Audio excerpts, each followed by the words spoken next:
नमस्कार दोस्तों, कैसे हैं आप सभी। उम्मीद करते हैं कि आप सभी अच्छे होंगे। तो दोस्तों, आज हम एक और नई कहानी लेकर आए हैं, अंधेरे से उजाले तक। यह एक प्रेरणादायक कहानी है। आइए इस कहानी की शुरुआत करते हैं। रात का समय था, चारों तरफ सन्नाटा छाया हुआ था।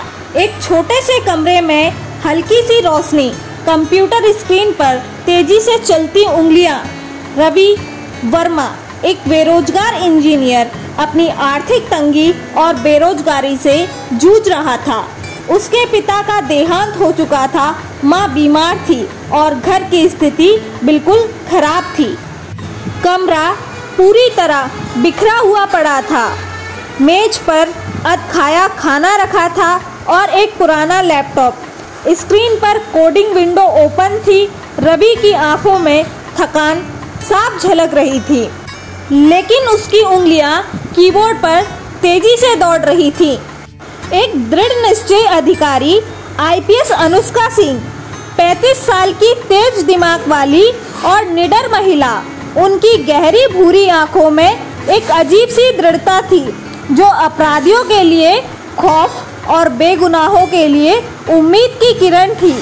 चरहरे लेकिन मजबूत शरीर, हमेशा फॉर्मल ब्लैक ट्राउजर और सफ़ेद शर्ट में कंधे पर लटकती सर्विस रिवॉल्वर उनकी उपस्थिति को और भी प्रभावी बना देती थी।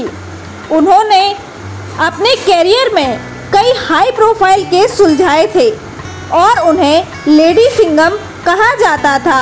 उनके खिलाफ गलत बोलने वालों की हिम्मत किसी भ्रष्ट अफसर में नहीं थी। रवि ने कंप्यूटर स्क्रीन पर "congratulation, you have cracked the code" लिखा देखा और राहत की सांस ली।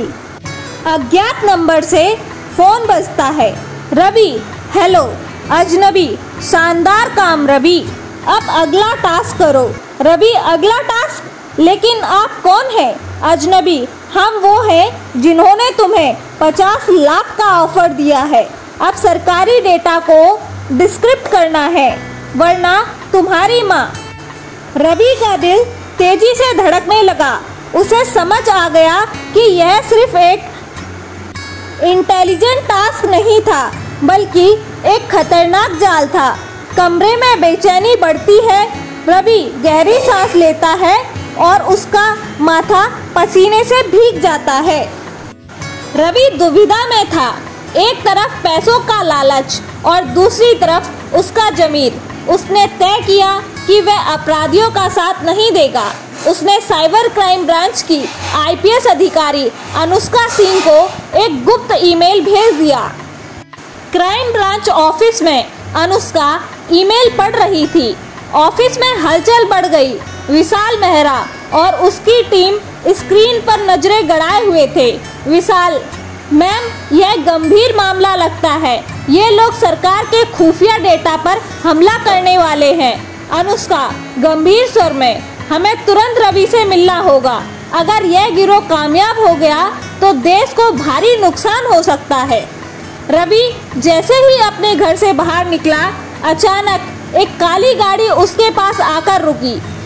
4 नकाबपोशों ने उसे जबरन गाड़ी में खींच लिया। गाड़ी के भीतर, रवि, ये आप लोग क्या कर रहे हैं? मुझे जाने दो, एक गुंडा हंसते हुए बोला।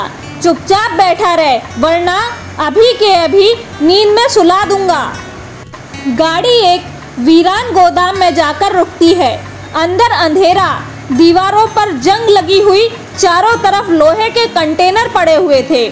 वेयर हाउस में रणवीर ठाकुर हंसते हुए, तुम बड़े होशियार बनने की कोशिश कर रहे हो रवि, लेकिन अब तुम्हारे पास 2 ही रास्ते हैं, या तो हमारे लिए काम करो या फिर मौत को गले लगाओ। रवि, मैं देश के खिलाफ कुछ नहीं करूंगा। रणवीर गन निकालता है, रवि की ओर इशारा करता है। आईपीएस अनुष्का और उसकी टीम ने रवि के फोन को ट्रैक किया और वेयर हाउस के पास पहुंचे। गाड़ी रुकती है, टीम बाहर निकलती है, चारों तरफ पोजीशन लेती है। विशाल, हम अंदर कैसे जाएं? अनुष्का, बिजली सप्लाई बंद कर दो, हम अंधेरे का फायदा उठाएंगे। बिजली गुल होते ही पूरा गोदाम अंधेरे में डूब जाता है। रणवीर, यह क्या हुआ? टीम छुपकर अंदर घुसती है, गुंडों को एक एक कर काबू में करने लगती है। रणवीर छुपकर भागने की कोशिश करता है, लेकिन अनुष्का ने उसकी बंदूक छीन ली। अनुष्का कड़क स्वर में, खेल खत्म रणवीर। रणवीर, तुम मुझे पकड़ नहीं सकती। अनुष्का आंखों में आत्मविश्वास के साथ, पकड़ चुकी हूँ, अब तुम वहीं जाओगे जहाँ के तुम लायक हो, जेल। बड़ी स्क्रीन पर रवि की बहादुरी की खबर चल रही है, तालियां गूंज रही हैं। रवि अपनी माँ के पास बैठा है, हाथ में सरकारी नियुक्ति पत्र। रवि की माँ, मुझे तुम पर गर्व है बेटा।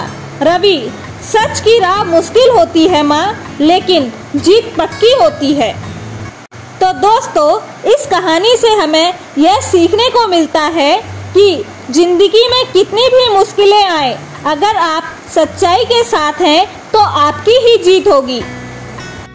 धन्यवाद दोस्तों, अगर आप सभी को यह कहानी पसंद आई हो तो कृपया इसे अपने दोस्तों एवं प्रियजनों के साथ साझा अवश्य करें। साथ ही इस चैनल को सब्सक्राइब और वीडियो को लाइक करना ना भूलें। धन्यवाद दोस्तों।